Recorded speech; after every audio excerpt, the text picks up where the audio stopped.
Hello दोस्तों। पिछले video में हमने चर्चा की नामीबिया से लाए गए चीतों का पुनर्वास योजना, जो पुनर्वास किया गया उसके बारे में चर्चा की। आज हमारे सामने एक नया टॉपिक है, क्लाउड सीडिंग।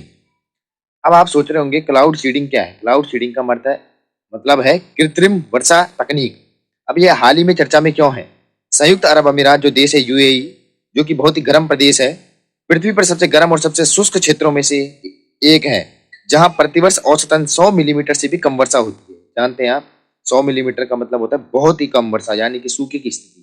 क्लाउड सीडिंग और वर्षण को बढ़ाने का प्रयास का नेतृत्व कर रहा है, ये यूएई कर रहा है, क्योंकि यहाँ बहुत कम वर्षा होती है, बहुत गर्म इलाका है। अब हम जानते हैं क्लाउड सीडिंग क्या होता है। क्लाउड सीडिंग कृत्रिम वर्षा करने के लिए एक प्रकार की मौसम संशोधन तकनीक है। यह तकनीक तभी कार्य करती है जब वातावरण में पहले से प्राप्त बादल मौजूद हों।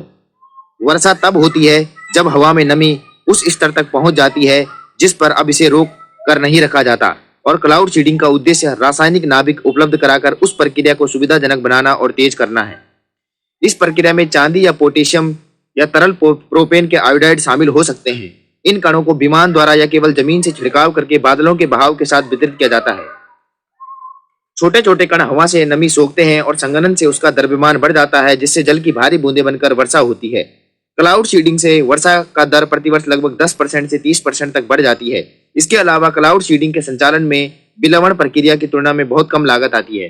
आप समझ रहे हैं क्या होता है कि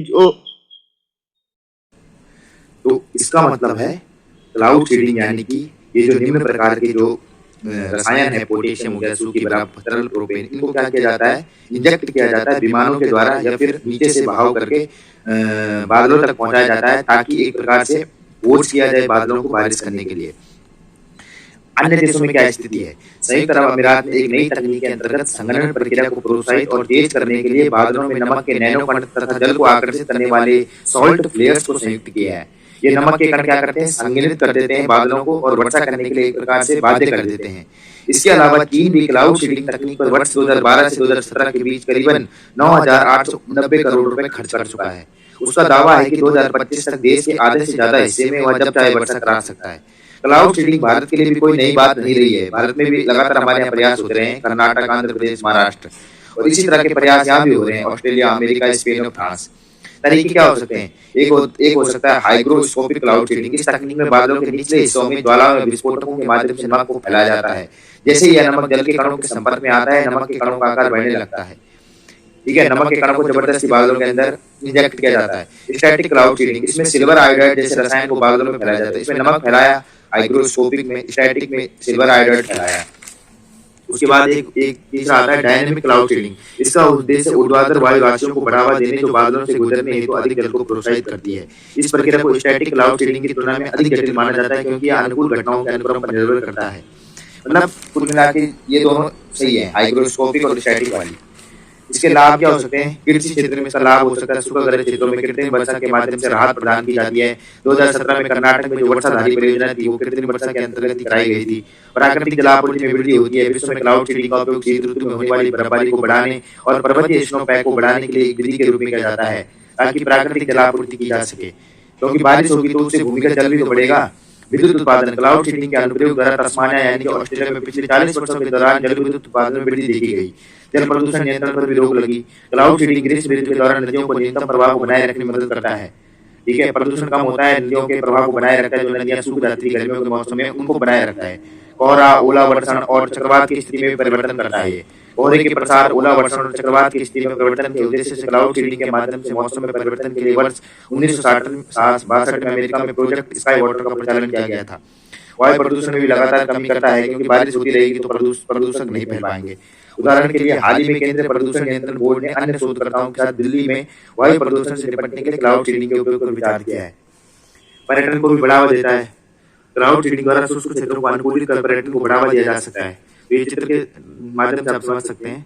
ये जो जहाज है इसके द्वारा इंजेक्ट किया जाता है बादलों में, ये सिल्वर आयोडाइड हो गया, नमक के कण हो गए, इनको फैलाया जाता है, फिर ये संघनित हो जाते हैं, यानी कि प्रेशराइज कर देते हैं बादलों को वर्षा करने के लिए। इस तकनीक कितनी सफल रही है? भारत में पुणे स्थित इंडियन इंस्टीट्यूट ऑफ ट्रॉपिकल मौसम विज्ञान कई वर्षों से क्लाउड सीडिंग का प्रयोग कर रहा है। ये प्रयोग नागपुर, सोलापुर, हैदराबाद, अहमदाबाद आदि स्थानों पर हो गए हैं। कम से कम इन प्रयोगों की सफलता दर 60 से 70% है। चुनौतियां क्या है? संभावित दुष्प्रभाव, क्लाउड सीडिंग में इस्तेमाल होने वाले रसायन पौधों, जानवर और लोगों पर्यावरण के लिए संभावित रूप से हानिकारक हो सकते हैं। जो इसमें सोडियम आयोडाइड वगैरह जो नमक का यूज होता है वो कहीं ना कहीं हमारे लिए प्रॉब्लम कर सकता है।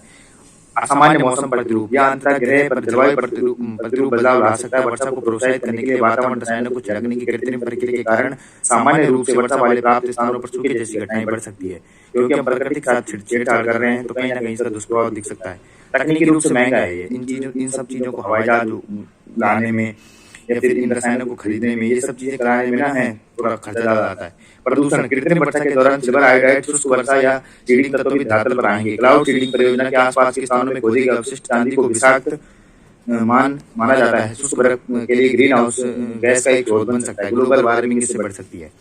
अब अंत में इससे संभावित एक क्वेश्चन आ सकता है कि क्या क्लाउड सीडिंग भारतीय कृषि क्षेत्र में सिंचाई की बढ़ती समस्या का समाधान है? समालोचनात्मक व्याख्या कीजिए।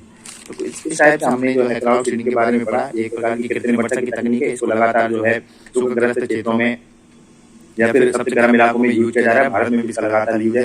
इसके कुछ प्रोज है, कुछ कॉन्स हैं।